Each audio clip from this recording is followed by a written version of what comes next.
বাসুদেৱ থানলৈ কোনফালে কেনেকৈ যায় মই আপোনালোকক সব দেখুৱাম আজিৰ ভিডিঅ'ত আৰু সব দেখুৱা মানে মই সব কৈ যাম কিন্তু আধা ৰাস্তাৰ পৰা ভিডিঅ' কৰা হ'ল মোৰ ভালকৈ ভিডিঅ' কৰা নহল কাৰণ ছোৱালীজনী অকমান বমিছমি কৰিলে গা বেয়া আছিল সেইকাৰণে ভিডিঅ' কৰাটো ইমান সম্ভৱ নহল সেইকাৰণে মই আপোনালোকক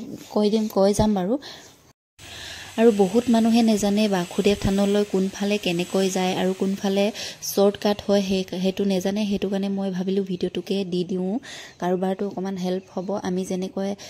হুদি মানুহক গৈছিলো আৰু বহুত টাইম লাগিলে কিন্তু আমি যোৱাৰ ৰাস্তাটো একদম শৰ্টকাট হয় কিন্তু আমি হুদি গৈছিলো বহুত স্লো গৈছিলো কাৰণে অলপ টাইম লাগিলে সেইকাৰণে মই ভাবিলো সবকে দেখুৱাই দিও আজি কৈয়ে দিও বুলো সেইকাৰণে ভিডিঅ'টো দিলো দেই আজি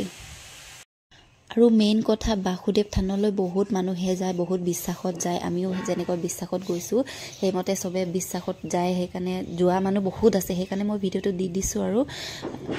যেহেতু আমি ডিব্ৰুগড়ৰ পৰা গৈছিলো সেইমতেহে কম দেই কিন্তু মই ৰাস্তাটো কোনফালে কেনেকৈ যায় ইয়াৰ পৰা বগীবিল দলং পাৰ হৈ পেলাই তাত সবজি বজাৰ এখন পাব ডাঙৰকে অকমান তাত তিনিআলি এখন আছে তাতে পুৰণা ৰাস্তা আৰু নতুন ৰাস্তা আৰু এটা ভাগ হৈ যায় ৰাস্তা পুৰণা ৰাস্তাটো যাব নেলাগে নতুন ৰাস্তাৰ ফালেও হেফালে সিধা যাব নেলাগে তাৰ মানে ধেমাজি যোৱা ৰাস্তা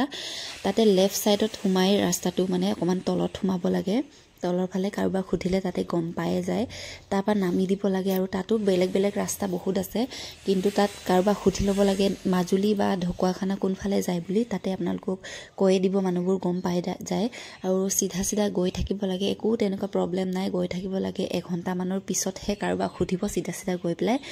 ৰাস্তা বহুত ধুনীয়া ৰাস্তা বনাই থৈছে নতুন ৰাস্তা একেবাৰে একো চিন্তা কৰিব নালাগে সিধা গৈ থাকিব লাগে 1 ঘণ্টা বা 1.5 ঘণ্টা মানৰ পিছত কাৰোবা খুধিব লাগে তেতিয়া কিন্তু ঢকুৱাখানা আৰু ধেমাজি মাজুলী যোৱা ৰাস্তাটো বেলেগ হৈ যায় মাজুলী যোৱা ৰাস্তাটো নহয় ঢকুৱাখানা ৰাস্তাৰ ফালে যাব লাগে আৰু এফালে অলপ দেৰি যোৱাৰ পিছত ডাইৰেক্ট আপুনি সিধা পায়ে যাব আৰু তালৈ গলে মানে আপোনালোকে প্ৰসাদ নিজৰ ঘৰৰ পৰা বা বজাৰ আপোনাৰ নিজৰ চহৰৰ পৰা টাউনৰ পৰা লৈ যাব তাত বহুত বেছি দাম লয় নেজানো কেলে ইমান দাম লয় কিন্তু তেওঁলোকেও মানে তেওঁলোকৰ দোকানখন চলাব লাগিব তথাপিও মানে আপোনালোকে যদি অকমান কম বাজেটত যায় নিজৰ বস্তু লৈ যাব নিজৰ প্ৰসাদ বহুত বেছি দাম লয় আৰু অকমান হেতি মানে বেছিয়ে দাম লয় দেই সেইকাৰণে মই আপোনালোকক কৈ দিছো দেই আৰু তেওঁলোকে যেনেকে গাড়ীখন ৰখাব আৰু কিবা এটা দৰকাৰ হোৱা নিচিনাকে গাড়ীখন ৰখালে মানে এয়াৰ পৰা বস্তু লগে ইয়াৰ পৰা বস্তু লও বুলি আৰু গাড়ী পাৰ্কিং কৰক আমুক সেইবিলাক বহুত কয় তাৰ পৰা যদি মানুহ চাই আছে বেয়া নাপাব আৰু মই সঁচা কথাটো কৈছো দেই তাত বান্দৰ যে ইমান আছে বহুত বান্দৰ আছে চাৰিওফালে বান্দৰ আছে আৰু বাসুদেৱ থানখন ঢকুৱাখানা ডিস্ট্ৰিক্টত আছে দেই কোনে বাসুদেৱ থান গৈছে কমেন্ট কৰি জনাব আজিকালি মই থান ঘৰ বা মন্দিৰত বহুত যাওঁ মই আজিকালি কাৰণ মন্দিৰ বা থান ঘৰলৈ গলে এনে মনটো ভাল লাগি যায় পজিটিভ ফিলিং এটা আহি যায় ন বহুত মনটো ভাল লাগি যায় সেইকাৰণে মন্দিৰ বা থান ঘৰলৈ যায় মানুহে নহলে তেনেকুৱা মই একো অন্ধভক্তও নহয় বাৰু মই মনটো ভাল লাগে কাৰণে মই মন্দিৰ বা থান ঘৰত যাওঁ দেই আৰু আপোনালোকে গলে অকমান সোনকালে যাব কাৰণ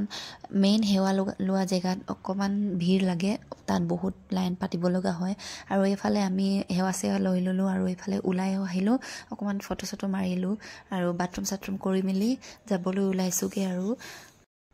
আমি কোন গৈছিলো হেতুকো কৈ দিও মই গৈছিলো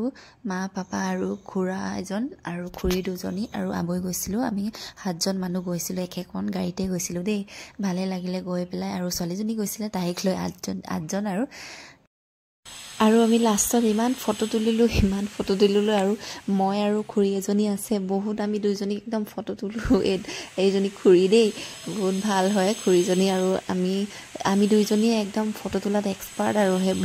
তাহাঁতে আকৌ আবৈহতে মাহতে ইমান ফটো ইমান ইন্টাৰেষ্ট নাই আমাক তুলিব দিছে তাৰপিছত আমি লাষ্টত থাকি গলো তাৰপিছত আমি ঘৰলৈ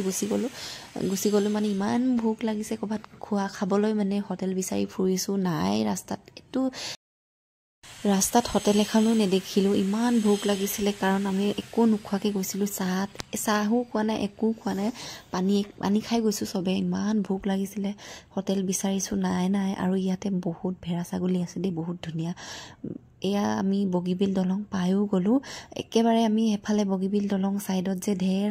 হোটেলবোৰ আছিলে যে ৰিজৰ্টবোৰ তাত সব বন্ধ হৈ আছে এফালে গৈছিলো তাতো বহুত টাইম ৱেষ্ট হৈ গল বন্ধ হৈ আছে যে খাম বুলি তাৰ পিছত এয়া আমি ডাইৰেক্ট ডিব্ৰুগড়ত খাইছোঁগৈ দেই। ডিব্ৰুগড় কৃষ্ণচূড়াত সোমালোঁ, বহুত টেষ্টি লাগিলে তাত খানাবোৰ। আৰু এইফালে ছোৱালীজনী পাৰ্কো আছে, পাৰ্ক মানে সৰু সুৰাকৈ এনে খেলা জেগা থৈ দিছে আৰু